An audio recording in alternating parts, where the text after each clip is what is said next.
We're watching every Adam Sandler film to see if they still hold up. This week, we watched Blended.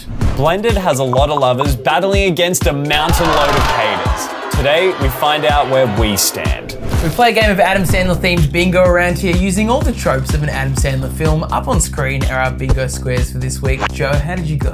I went all right. I scored bingo. It was hard not to. There were lots of bingo squares in this film. Most apparent vacation plot. I also had Sandler wears shorts, fat shaming. You said he was a chubby loser. Joke about someone's gender, constant paration of his daughter's gender. So weird about that gender thing as well, because it's like, yes, she has a glow up because Sandler's been dressing them down, but it's like, a girl's not allowed to be sporty then? Yeah, not allowed to have the Adam Sandler fit. You're not allowed to, you're not allowed to dress as a tomboy, like really weird. I had everything that Joel had, but here's some things that I spotted but didn't have. Sandler Screams. Basketball. In Africa. And Jackie Sandler's cameo. Of course. Well, Mac, let's get into this review. Straight out the gate, this movie could go either way. Directed by Frank Karachi, he's got titles under his belt such as Click, The Wedding Singer, but he also has Sandy Wexler, notoriously our least favorite film we've ever watched of Adam Sandler. It starts so chaotically. I was immediately like, what is going on? What TikTok feed have I just swiped 4 videos through? Us save planet Earth. Like, what the fuck is going on? I think the most annoying part of this film as well is that none of the characters we're introduced to are likable. Yeah, you've got the frantic Drew Barrymore, but then you've also got the real schmuck Adam Sandler. Yeah. But I guess the point is they both have so much depth to them, they're just not allowing each other to see it. Yeah, as they're partaking on a first date together at Hooters. At Hooters, which coming off of the likes of Big Daddy, it's like, wow, they really give Hooters a lot of negative connotations. Yeah. Seemingly so in this one too. One thing I noted very early on, and I don't think I'd ever change in this film, was just how much I hated Drew Barrymore's kid, especially the oldest one.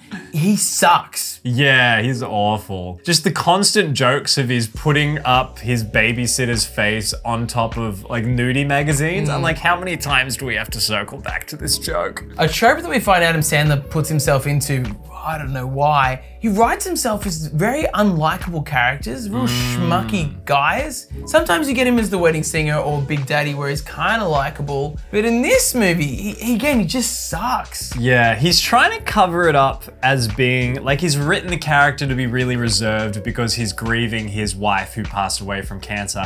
So he's watching the sports instead of talking to Barrymore. And I think that's meant to be, oh, he's so afraid of talking to a new woman. Yeah. But because he's doing that thing where he's not acting, it's one of those Adam Sandler not acting movies. Very tight game going on up there, I don't want to miss it. You can't tell that he's doing a character with depth, you just think it's Adam Sandler. So true. The movie's just trying to illustrate that both of their lives are really tough because they're both single parents. Drew has a very douchebaggy ex. Very early on I clocked, oh, Drew Barrymore has a bad ex and Sandler's single. I wonder how this is gonna go. They're gonna get blended, bro. So after a series of them meeting up and hating each other and talking shit about each other, what seems like a lifetime in this movie, we finally get to the main plot point of they get this free holiday to go to Africa. But the caveat is they have to pretend to be this couple that were originally going to go to Africa. So they're dumped into the same room together. They have to do all the same activities together. I wonder where this is gonna go. Terry Crews is there to greet them. Welcome, welcome, welcome, welcome. It is just such a weird fucking bit that keeps coming up over and over again. I hate that Terry Crews keeps getting written in these films as a B-side character when he is an A-side actor. He's very good, he's very funny, he's very charismatic. But they keep putting him as just this big-bodied, big-energied guy. He's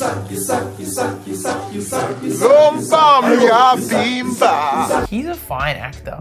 Yeah, you can give him depth and he will run with it, but not here, apparently. Not in any Adam Sandler film that he's ever cast in. This movie really does feel like Grown Ups 2, where not really a plot, a lot of really tasteless gags, which is so weird coming from watching a movie like Big Daddy where the gags are really solid. Yeah. To this, it's just such a fall from grace. Once again, it's what you say, is those Big Daddy movies, they had such small ideas and played a lot within that, where Blended tries to be so big, across the world, elaborate set pieces for all the bonding moments. Riding on emus.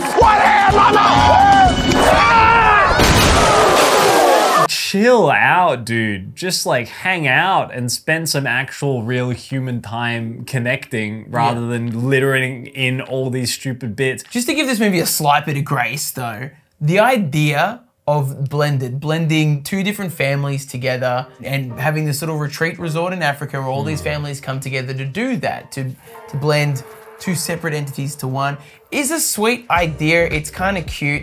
It could have been fun and sincere. The movie never lets it sit in sincerity though. Yeah, no, never.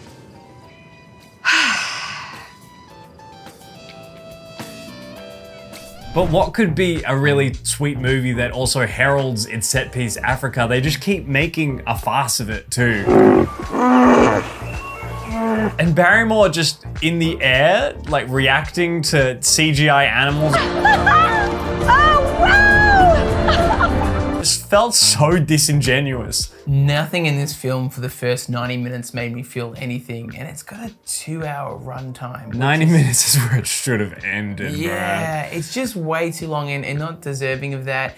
And there's moments for sure, like Adam Sandler has 3 daughters, and it's sweet seeing him be a dad really trying with 3 daughters, but he keeps shitting on this one daughter that's a tomboy, and that's okay. It's okay for girls to not be stereotypically feminine. This movie has a massive problem with that, and she keeps getting misgendered the entire film. It does not stop. It's a weird blend of Sandler being a good father at times, and then a really shit father, and Barrymore just being dealt a shit hand of just 2 kids that are just so annoying. Yeah, they don't get any better either. There's this arc that Adam Sandler starts becoming a father figure for them because their father keeps on stepping out on them and doesn't give them any time. They try and redeem the weird masturbatory teenage child to be somewhat lovable in our eyes. Yeah. But they hash over it so fast and then return him to being creepy again. It's like, what was the point of that moment? Yeah. I love you! I guess the boys will be boys, right, man? Earlier on in the film as well, we're introduced to Kevin Nealon, and Kevin Nealon is a comic great. He's so funny on his appearances with Conan O'Brien. I love Kevin Nealon. I thought if someone's gonna save this film, it'll be Barrymore and Kevin Nealon. But they partner up Kevin Nealon with this bride-to-be who's this young girl, and it's just so cringy and uncomfortable and does not serve any kind of plot, but he has a young son, which Sandler's child, Larry, falls in love with. That's cute, sure, but we didn't need the Kevin Nealon plot. And again, it's just that classic shitty Sandler slapstick jokes. Yeah. Does not land the whole movie. Those are not your wife's shoulders. Busted! They're like the sexually active couple in the area that the struggling couple look up to, but they just keep pulling Sandler and Barrymore into these uncomfortable situations. There's this massage scene. If you listen to the sound mix, it's just people moaning. What is this?